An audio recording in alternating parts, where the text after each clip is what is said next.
이고처 선생과 이빨투성이 괴물. 1. 예약 전화. 이고처 선생은 훌륭한 치과 의사였습니다. 세상에서 이고처 선생이 고치지 못하는 충치는 하나도 없었습니다. 이고처 선생은 작고 동그란 안경을 썼고 이마가 매우 높았습니다. 그리고 머리카락은 이마 윗부분에 아주 조금만 나 있었습니다. 이고처 선생을 아는 사람들은 이고처 선생의 이마가 높은 건 두뇌가 명석하기 때문이라고 말했습니다. 물론 이고처 선생은 매우 현명한 사람이었습니다. 그리고 유명해서 여기저기서 편지도 많이 받곤 했지만 결코 자랑하지는 않았습니다. 이고처 선생에게는 딱 한 가지 결점이 있는데 그것은 안 돼요 라고 말하지 못하는 것이었습니다. 아무리 치료하기 어려워도 이고처 선생은 찾아오는 환자들을 모두 받아주었습니다. 그러던 어느 수요일 아침 아주 이상한 예약 전화가 걸려왔습니다. 그건 지금까지의 일들 가운데에서도 가장 어려운 일이 될 것 같았습니다. 동물원 사육사 우리씨네요 라고 접수원인 달달 부인이 말했습니다. 이고처 선생은 수화기를 들고 무슨 일인지 물어보았습니다. 원숭이가 또 당신 틀니를 화장실에 빠뜨렸나요? 그런 게 아니고요.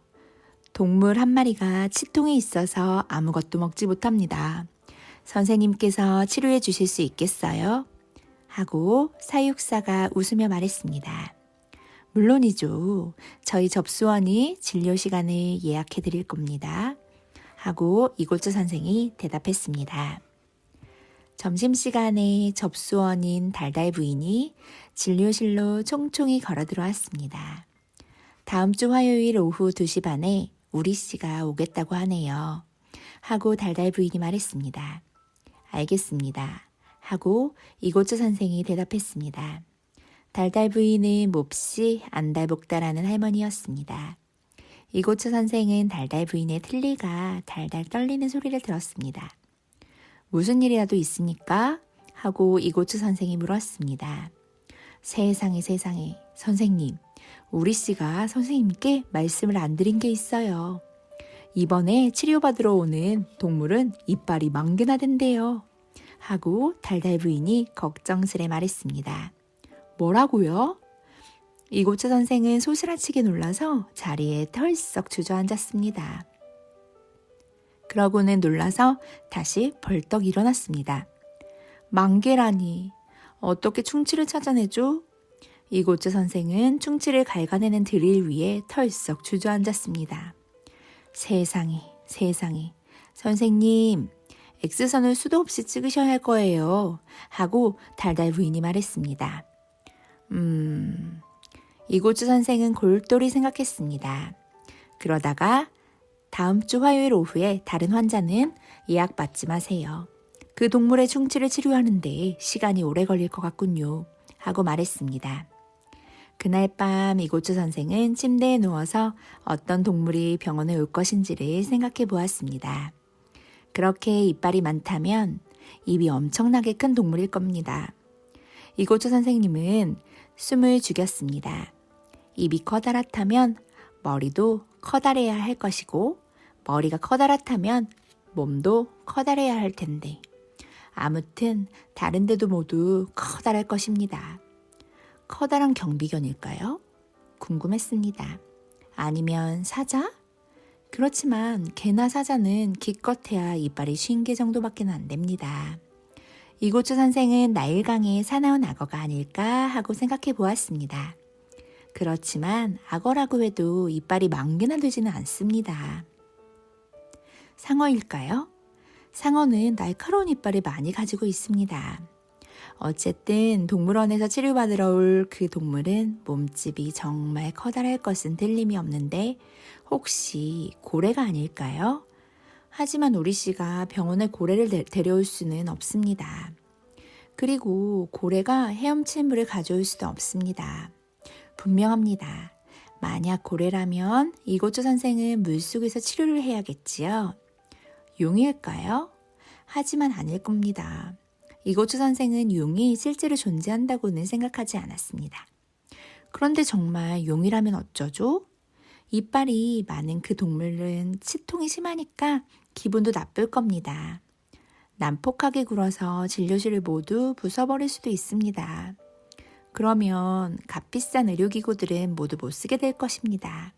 그 동물을 마취하려면 어떻게 해야 할까요? 이고초 선생은 말똥말똥 눈을 뜨고 있는 동물의 입속으로 들어가서 마취제를 놓는 일 따위는 상상조차 하고 싶지 않았습니다. 이고초 선생은 문득 이빨이 많은 그 동물이 충치 때문에 한동안 아무것도 먹지 못했을 거라는 사실이 머릿속에 떠올랐습니다. 게다가 다음 주 화요일까지 계속 굶어야 할 것입니다. 그 동물이 마취에서 깨어나서 처음으로 볼 먹이는 치과 의사가 될 거야 라고 이고초 선생은 생각을 했습니다. 잠을 자는 동안에 이고초 선생의 초대형 머리는 거대한 이빨 괴물에 대한 초대형 악몽으로 시달렸습니다. 2. 이고초 선생 준비 완료. 다음날 아침 잠에서 깨어난 이고초 선생은 여전히 이빨이 많은 동물을 치료할 일이 걱정스러웠습니다. 이제라도 우리 씨에게 전화를 걸어서 치료를 할 수 없다고 말을 할까 하는 마음이 들 정도였지요. 그렇지만 이고초 선생은 다시 한번 마음을 고쳐먹었습니다. 치통으로 고통받는 불쌍한 동물을 그대로 둘 수는 없는 일이니까요. 어쩌죠? 우리 진료실은 이빨이 10,000개나 되는 거대한 동물이 들어오기엔 적당하지 않은데. 이고초 선생은 병원에 도착해서 달달 부인에게 말했습니다. 진료실이 문제가 아니에요, 선생님. 전 어쩌면 좋죠? 산채로 잡아먹힐 거예요. 하고 달달 부인이 떨리는 목소리로 말했습니다. 이고초 선생은 달달 부인의 위아래로 쳐다보았습니다. 달달 부인은 젓가락처럼 깡 마르고 쭈글쭈글했습니다. 그 무서운 동물이 달달 부인을 보고 입맛을 다실 것 같지는 않았습니다. 저희 할머니가 많이 편찮으신데 화요일 오후에 좀 쉬면 안 될까요? 달달 부인이 달달달 떨며 이고초 선생에게 물었습니다. 뭐 그러세요 하고 이고초 선생은 말했습니다. 비록 달달 부인의 할머니가 여태껏 살아있으리라고 믿기는 힘들었지만요. 점심시간이 되기 전에 이고초 선생은 명석한 두뇌로 훌륭한 계획을 하나 짜냈습니다. 이고초 선생은 필요한 물품 목록을 만들고 그것들을 사러 나갔습니다. 이고초 선생이 처음 간 곳은 의상실이었습니다. 그곳에서 이고초 선생은 갑옷을 빌렸습니다. 가장 무도회라도 가시나요, 선생님? 하고 가게 주인이 물었습니다. 예, 그래요. 이고초 선생이 대답했습니다. 이빨이 10,000개나 되는 동물로부터 몸을 보호하기 위해서라고 있는 그대로 얘기할 수는 없는 노릇이었습니다. 그랬다간 하루가 다 가기도 전에 온 마을에 소문이 쫙 퍼질 테니까요. 이고초 선생은 이빨 자국이 가득한 갑옷을 돌려주지 않게 되기를 진심으로 빌었습니다. 그 다음에 이고초 선생은 고철 판매점에 가서 자동차 문짝과 보닛을 잔뜩 샀습니다. 그리고 공구 판매점에서는 너트와 볼트와 용접기를 샀습니다. 마지막으로 이고초 선생은 등산용품점에 갔습니다. 그리고 거기 있는 것 중에서 가장 큰 특대형 텐트를 샀습니다. 이고초 선생은 병원으로 돌아왔습니다. 그리고 종합병원에 마취제를 큰 통으로 주문하고 정육점에 암소고기 반마리를 부탁했습니다.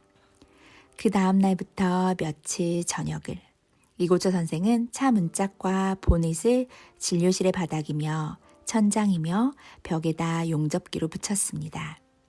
그리고 값비싼 의료기구들은 나사로 바닥에 고정시켰습니다. 이제 이고초 선생님의 진료실은 무서운 동물이 흥분해서 날뛰더라도 안전할 정도였습니다. 이고초 선생은 천장에 텐트를 걸었습니다. 텐트를 동물에게 떨어뜨려서 뒤집어 씌우고 그 속에 마취제를 채워 넣어서 동물을 잠들게 할 계획이었지요. 고생스러웠지만 암소고기 반마리를 간신히 냉장고에 집어넣었습니다. 쇠고기는 동물이 마취에서 깨어났을 때 먹이로 줄 계획이었습니다. 또 이고처 선생은 벽을 조금 허물어서 동물이 층계를 올라오기 쉽도록 했습니다. 그리고 마지막으로 갑옷을 입어보았습니다. 맞춘 듯이 꼭 맞았습니다. 3. 소문났네, 소문났어. 달달 부인은 손자 리키와 함께 살고 있었습니다. 리키는 할머니가 이웃집 사람에게 이고처 선생과 무서운 동물에 대해 이야기하는 것을 들었습니다. 그때 마침 리키는 괴물과 공룡에 한참 빠져 있었습니다. 실제로 괴물을 볼 수 있다니 리키가 얼마나 좋아했겠어요. 이고처 선생님이 이빨 괴물 치료하는 걸 제가 도와드려도 될까요? 하고 리키는 할머니에게 물어보았습니다.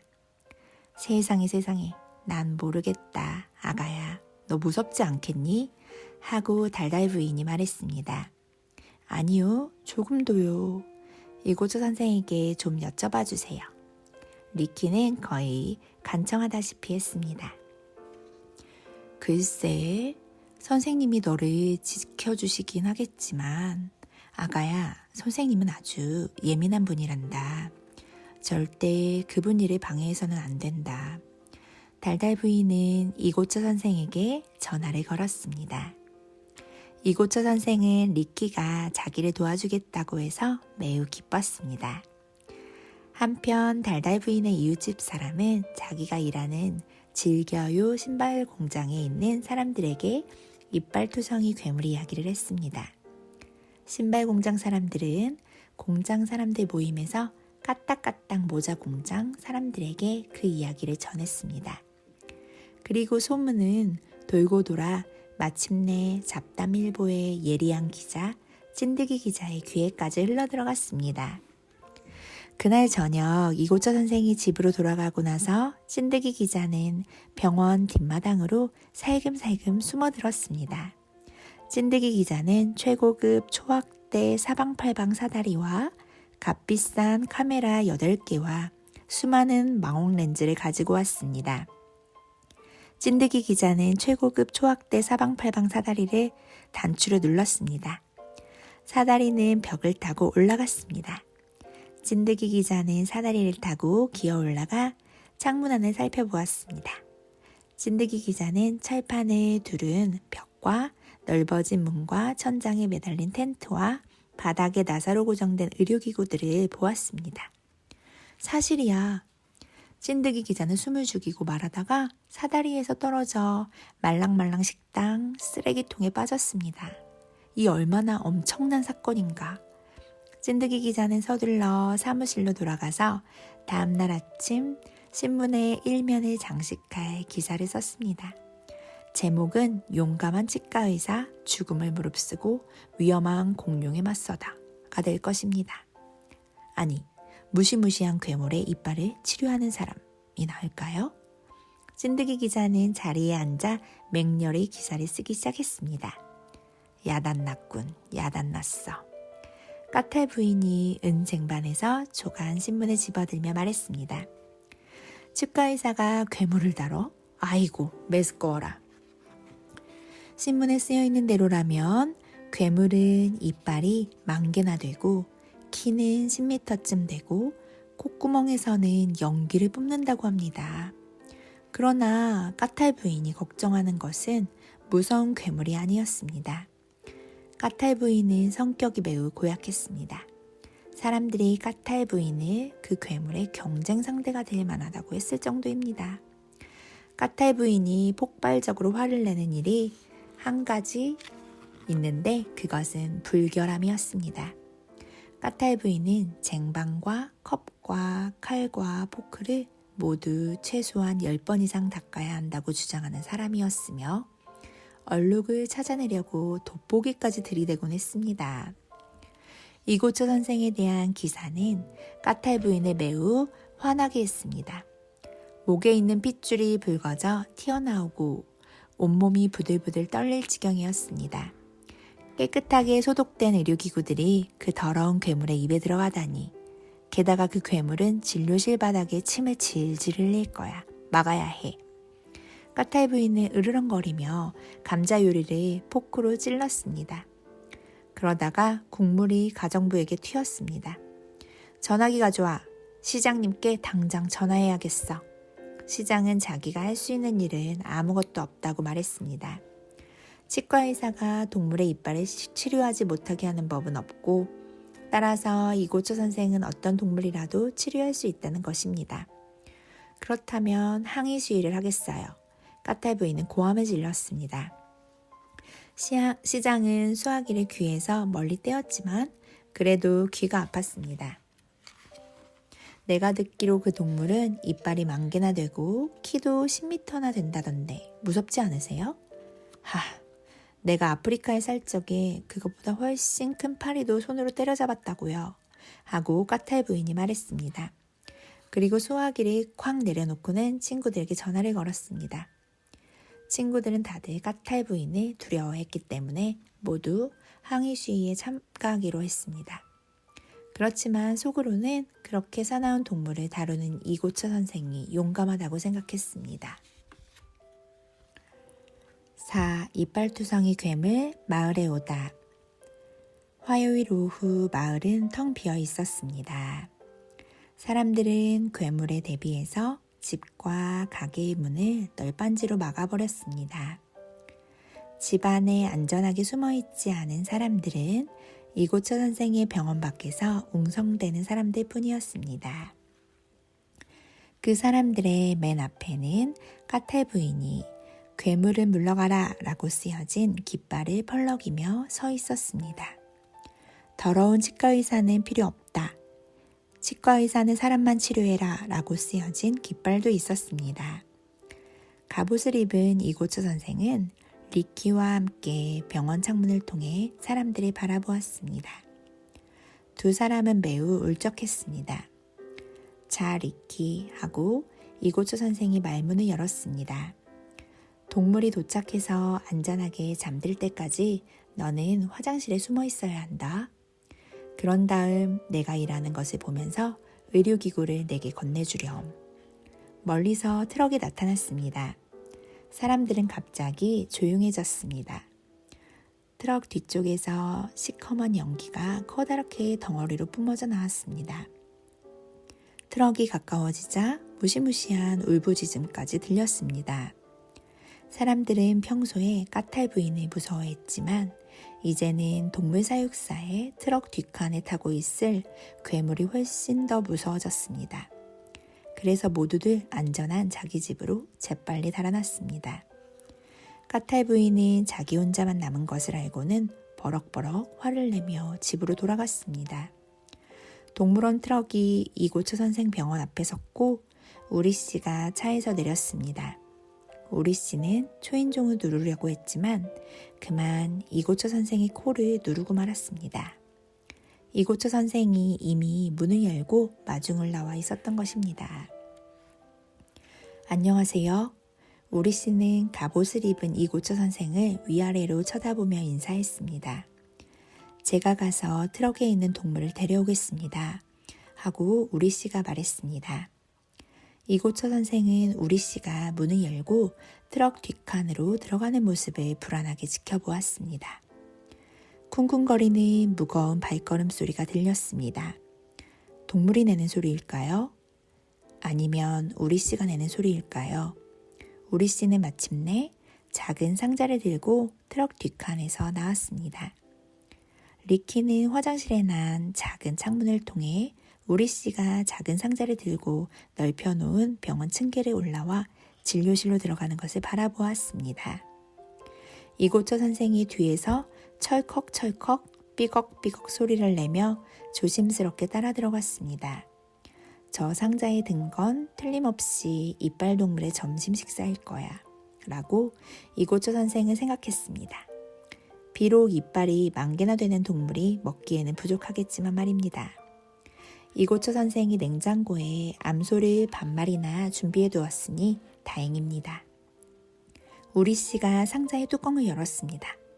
자, 이놈이 환자입니다. 상자 한가운데에는 커다란 달팽이가 앉아 있었습니다. 이건 몰라몰라 섬에서 가져온 희귀한 열대 달팽이입니다.